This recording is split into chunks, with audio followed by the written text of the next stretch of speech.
बिस्मिल्लाहिर्रहमानिर्रहीम। आज हम डेटाबेस के लेक्चर नंबर 2 को जो है वो पढ़ने जा रहे हैं। लास्ट लेक्चर में हमने मेटा डाटा तक की डिस्कशन को कवर कर लिया था। आज हम पढ़ेंगे जी डेटाबेसेस की टाइप्स को। बेसिकली डेटाबेस जो हैं वो 3 टाइप्स की होती हैं, या सेंट्रलाइज या डिस्ट्रीब्यूटेड या ऑब्जेक्ट ओरिएंटेड। सेंट्रलाइज डेटाबेस वो डेटाबेसेस होती हैं जिनमें सारे का सारा डाटा जो है वो एक प्लेस के ऊपर स्टोर होता है। और ये पर्सनल कंप्यूटर डेटाबेसेस भी हो सकती हैं, जैसे हम MS एक्सेस की मदद से जो हैं वो बनाते हैं, या क्लाइंट सर्वर डेटाबेसेस भी होती हैं।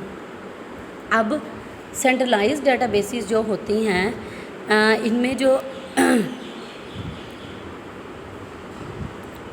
इनमें जो पर्सनल कंप्यूटर डेटाबेसेस हैं उन्हें शेयर करना जो है वो डिफ़िकल्ट होता है, जबकि क्लाइंट सर्वर डेटाबेसेस जो हैं वो सिक्योर होती हैं और शेयरेबल होती हैं। सेकंड टाइप है हमारे पास जी डिस्ट्रीब्यूटेड डेटाबेसेस। डिस्ट्रीब्यूटेड डेटाबेसेस में आपका डाटा जो है वो मल्टीपल लोकेशंस के ऊपर स्टोर होता है। तो देखें, जब डाटा डिफरेंट लोकेशंस पे पड़ा है तो जब भी डाटाबेस में कोई चेंजेस आएगी, उस चेंजेस को जो है वो अपडेट करने के लिए 2 तरह के ऑपरेशंस किए जाते हैं, या रेप्लिकेशन या डुप्लीकेशन। बेसिकली रेप्लिकेशन का मतलब होता है जी मैनी टाइम चेंजेस, डुप्लीकेशन का मतलब होता है 1 टाइम चेंज। रेप्लिकेशन के अंदर जो है वो हम 1 प्लेस के ऊपर चेंजेस करते हैं, ठीक है। यानी लेट से एक कस्टमर है, उसका सरगोदा HBL की किसी ब्रांच में अकाउंट है, वहाँ पे उसका स्टेटस जब अपडेट होगा 1 प्लेस पे तो हो गया, तो HBL की जितने भी ब्रांचेस पाकिस्तान में है, 1 आफ्टर द अदर वहाँ पे भी उसका स्टेटस जो है वो अपडेट करना पड़ेगा। तो इसीलिए रेप्लिकेशन को हम कहते हैं मैनी टाइम चेंजेस। जबकि डुप्लीकेशन में ऐसा होता है कि एक डाटाबेस जो है वो मास्टर डाटाबेस की तरह काम कर रही होती है, और ये मास्टर डाटाबेस डिफरेंट प्लेसेस पे रखी होती है। हम सिर्फ मास्टर डाटाबेस को चेंज करते हैं और उस मास्टर डाटाबेस की जो कॉपीज़ हैं उसे डिफरेंट लोकेशंस के ऊपर प्लेस कर देते हैं। अब ये जो डेटाबेसेस हैं जो डिस्ट्रीब्यूटेड हैं, या ये होमोजीनियस हो सकती हैं या हेट्रोजीनियस हो सकती हैं। होमोजीनियस डिस्ट्रीब्यूटेड डेटाबेसेस के अंदर सेम डेटाबेस टेक्नोलॉजी यूज़ हो रही होती है हर प्लेस के ऊपर। जैसे HBL है, HBL की जो ब्रांचेस सरगोदा में है, वहाँ पे जो सॉफ्टवेयर चल रहा है, वहाँ पे जो हार्डवेयर है, वही इस्लामाबाद की सारी ब्रांचेस के ऊपर होगा। सेम ऑपरेटिंग सिस्टम और डाटा और स्ट्रक्चर और डेटाबेस मैनेजमेंट सिस्टम सब कुछ सेम होता है होमोजीनियस में। हेट्रोजीनियस में ये होता है हर एक स्टेशन के ऊपर डिफरेंट सॉफ्टवेयर और हार्डवेयर जो है वो यूज़ हो रहे होते हैं, और हर चीज़ जो है वो हर स्टेशन के ऊपर जो है वो चेंज होती है। थर्ड टाइप जो है वो डेटाबेसेस की वो है जी ऑब्जेक्ट ओरिएंटेड डेटाबेसेस।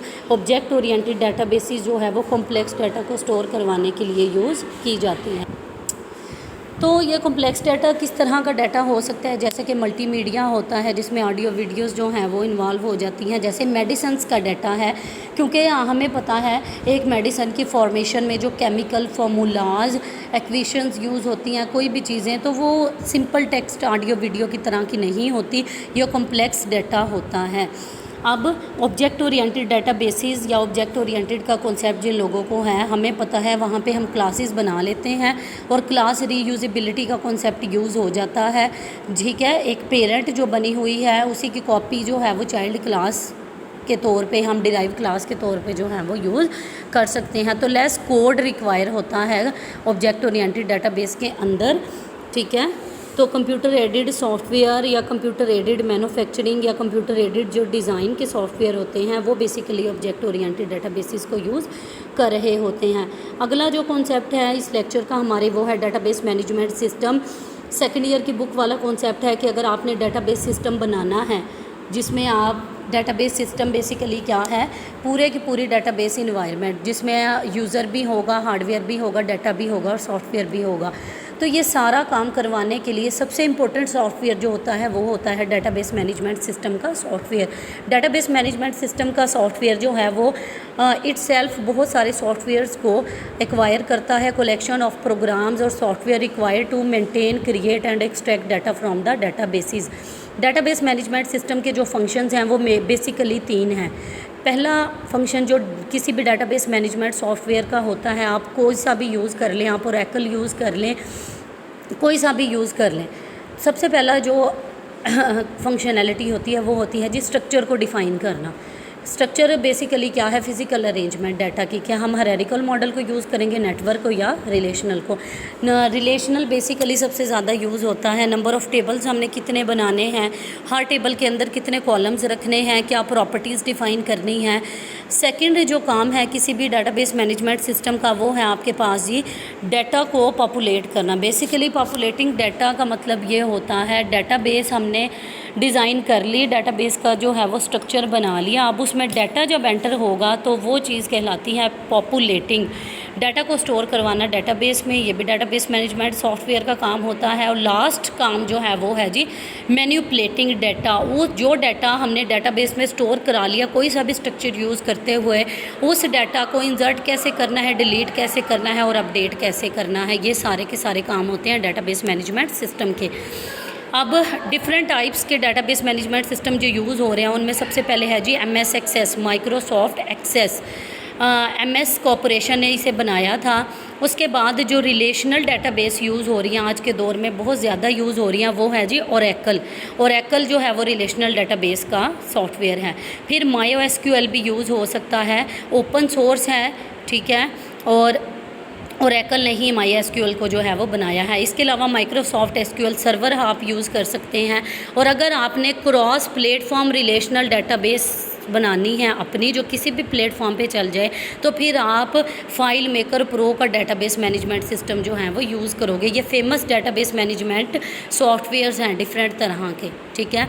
अब डाटाबेस मैनेजमेंट सिस्टम के जो कंपोनेंट्स हैं ये वही हैं जो हम सेकेंड ईयर में पढ़ते हैं कि हमें डाटा चाहिए, हमें सॉफ्टवेयर चाहिए, हमें हार्डवेयर चाहिए, हमें प्रोसीजर्स चाहिए और हमें जो है वो यूज़र्स चाहिए, ठीक है। 3 तरह के यूज़र इन्वॉल्व होते हैं डाटाबेस इन्वायरमेंट के अंदर। एक एप्लीकेशन प्रोग्रामर होता है जिसने सॉफ्टवेयर बनाना है, एक डाटाबेस एडमिनिस्ट्रेटर है जो उस सॉफ्टवेयर के अंदर डाटा को रखवाएगा, और एक यूज़र होगा, एंड यूज़र, जिसने उस डाटाबेस के सॉफ्टवेयर को यूज़ करना है। यूज़र की 2 कैटेगरीज़ हैं DBMS में हम पढ़ते हैं, एक कैजुअल, एक नेव। कैजुअल एंड यूज़र को हम सोफिस्टिकेटेड यूज़र कहते हैं, जिन्हें यानी बेसिकली वो बंदा जिसे टेक्निकल नॉलेज है डाटाबेस के बारे में, जो डाटाबेस मैनेजमेंट सिस्टम को क्यूरीज़ की मदद से यूज़ करता है, ठीक है। ये डाटाबेस एडमिनिस्ट्रेटर हो सकता है। नेव यूज़र वो यूज़र हैं हम लोग कॉमन पीपल, जो इंटीग्रेटेड डेवलपमेंट इन्वायरमेंट यानी जस्ट ग्राफिकल इंटरफेस खोला, ठीक है, और वहाँ से जो है वो डाटा को एक्सेस कर लिया, जिसे कोई भी नॉलेज जो है वो स्ट्रक्चर के बारे में नहीं है। एग्जांपल से समझाऊंगी। गूगल क्रोम से हमने अगर कोई इन्फॉर्मेशन सर्च करनी है तो मैं नेव यूज़र हूँ जिसने ब्राउज़र को ओपन करना है और वहाँ से इन्फॉर्मेशन को सर्च करना है। लेकिन सर्वर पे जो डाटा को रखवा रहा है, जो ये सारे काम करवा रहा है, वो कैजुअल यूज़र होगा, सोफिस्टिकेटेड, जिसे इन्वायरमेंट का सारा नॉलेज होगा। फिर डाटाबेस अप्रोच के डिसएडवांटेजेस क्या है? हायर हार्डवेयर कॉस्ट इन्वॉल्व होती है, स्टाफ को ट्रेनिंग देने की कॉस्ट इन्वॉल्व होती है, और डाटाबेस में फेलियर भी आ सकते हैं। फेलियर बेसिकली 2 तरह के होते हैं। पहला फेलियर है कि बाय मिस्टेक अगर टेबल डिलीट हो गए तो हमारा डाटा जो है वो लॉस्ट हो जाएगा। अगला जो है वो क्या है आपके पास, अगर आपका स्टोरेज मीडिया फेल हो जाता है तो फिर जो है वो फिर भी आपकी डाटाबेस जो है वो क्रैक हो जाती है। तो यहाँ तक आज का लेक्चर हमने कवर किया है। नेक्स्ट हिस्ट्री ऑफ डाटाबेसिस को जो है वो हम नेक्स्ट लेक्चर में पढ़ेंगे।